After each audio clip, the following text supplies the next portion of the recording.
Hello buddies. Parents love their children passionately, it's an unbreakable tie. And children, in turn, love their parents just as much. But sometimes, the environment at home can leave a strong and enduring impact on a child's life. Today, I'm going to share with you a disturbing story of a young boy named Ricky, and trust me, this one will leave you startled. Ricky's parents, Michael and Shannon, had major marital troubles, which finally led to their divorce. After the separation, the court decided to grant joint custody of Ricky, meaning he would spend some time with his father and some time with his mother. Both parents, despite their differences, agreed on one thing: they wanted to assure a bright future for Ricky. Michael was an officer in the US Army, so his work commitments didn't enable him to spend as much time with Ricky. Shannon, on the other hand, remained with Ricky more regularly. Whenever Michael got time off, he would strive to spend it totally with his son. But with time, Shannon's behavior began to shift. She started keeping Ricky to herself, refusing to let Michael see him, even when it was legally his time. Michael became deeply worried.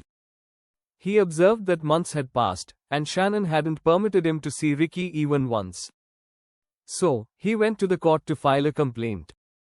The court summoned Shannon to appear, but she never showed up. In response, the court issued an order for her arrest. Police attended Shannon's residence, but she was nowhere to be located. It became a tough case for the authorities. Michael began to dread the worst, that his son would be in significant danger. At Michael's request, Shannon and Ricky's names were officially added to the missing people list. Hope was waning, until one day, Michael had an idea. What if Shannon's mother knew something? He urged the police to question Ricky's grandmother. The police initiated an inquiry, but the grandmother instead blamed Michael, accusing him of being an inadequate parent and suggested that Shannon might have departed because of him. She claimed to know nothing about their locations. Michael refused to give up. He was convinced that Shannon's mother was hiding something. He began monitoring her house on his own. He saw that the windows were constantly shut, and there was something odd about the quietness. As his suspicions deepened, he once again approached the police and demanded a search warrant for the house. With thorough preparation, the cops invaded the home. They searched every corner thoroughly. Then, one officer observed something peculiar: an old dresser wedged tightly against a wall. When the officer moved it, he noticed something shocking: a secret hole in the wall. Behind the wall, in a dark and tiny room, they found Ricky and his mother Shannon. Ricky was terribly emaciated and fragile. The secret area was just 3 feet high, 12 feet long, and 5 feet broad, not even tall enough for someone to stand. The cops uncovered 3 other similar hiding areas in the house, concealed compartments made by Shannon to shelter her son.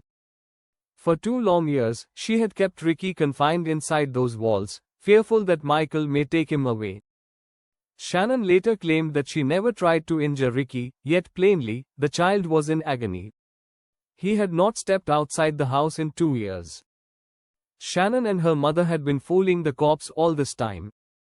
When the cops finally brought Ricky out, he was overcome with sheer excitement, as if he was seeing the world for the very first time. Shannon and her mother were both arrested and charged with child abuse. They were also fined by the court. Ricky is now 16 years old, living happily and healthily with his father Michael.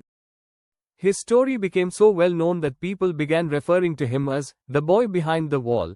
Final message from the video creator: if you loved the tale, please like the video and subscribe to the channel for more stunning real-life experiences. Don't forget to turn on the bell symbol so you never miss a new upload. Take good care of yourself.